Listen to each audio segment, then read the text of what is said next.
Tata company একটা butter জুতো দিতে পারে হয়তো, আর কি দেবো জানি না। টাটা কোম্পানি তো তৃণমূল না, টাটা কোম্পানি এমনি এমনি এত বড় কোম্পানি হয়নি। লজ্জার ব্যাপার, 15 বছর পর তার মনে হচ্ছে বাংলার মুখ্যমন্ত্রী যে এবার ভালো করে শুরু করতে হবে। এর থেকে লজ্জার কি থাকতে পারে? 15 বছর পর বাংলার মুখ্যমন্ত্রীর আক্কেল দাঁত উঠেছে, এখন উনি বলছেন এবার ভালো করে শুরু করতে হবে টাটাদের সঙ্গে। হ্যাঁ, সব বাংলার শিল্পের গোষ্ঠীর ষষ্ঠী পুজো করে দিয়ে এখন আপনি নতুন করে আবার বাংলার বেকার যুবকদের কাছে ধাপ্পা মারার চেষ্টা করছেন।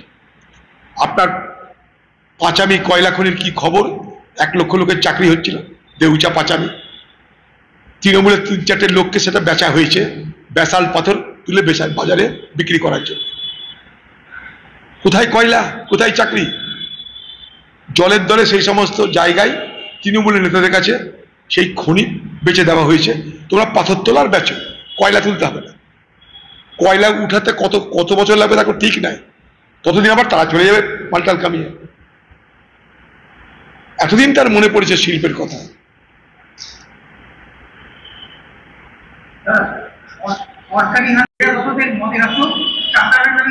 আরে মদ বেতার তো সব থেকে বড় করে ওকালতি করে বাংলার মুখ্যমন্ত্রী, যাতে মদ বাংলার লোকরা খায় তার জন্য এক্সাইজ ডিপার্টমেন্টকে বলে দেওয়া হয়েছে বছরে 12,000 কোটি টাকা আমাকে ধান্দা করে দিতে হবে। আপনি না খাইলে আপনার গলায় জোর করে মদের বোতল থেকে মদ ঢেলে দেওয়া হবে, কারণ বাংলার মুখ্যমন্ত্রী নোট চাই। নোট হলে ভোট হবে, আরে ভোট কামাতে বাংলার যুবকরা তোমরা চুল্লু খাও, তোমরা মদ খাও, ভালো না লাগলে জুয়া খেলতে লটারি খেলো, এই তো বাংলার যুবকদের ভবিষ্যৎ। ঠিক আছে, আর নাই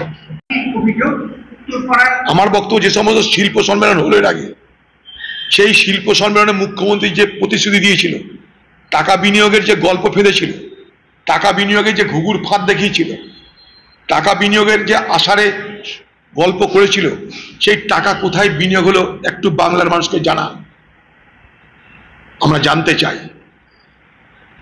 আর কত মিথ্যা বলবেন বাংলার মানুষকে, আর কত ধাপ্পা দেবেন, আর কত বাংলার মানুষের সঙ্গে শিল্পের নামে জালিয়াতি করবেন বাংলার মুখ্যমন্ত্রী? আজ পর্যন্ত এই কলকাতা থেকে ইউরোপে যাওয়ার কোনো সরাসরি ব্যবস্থা নেই বিমানে।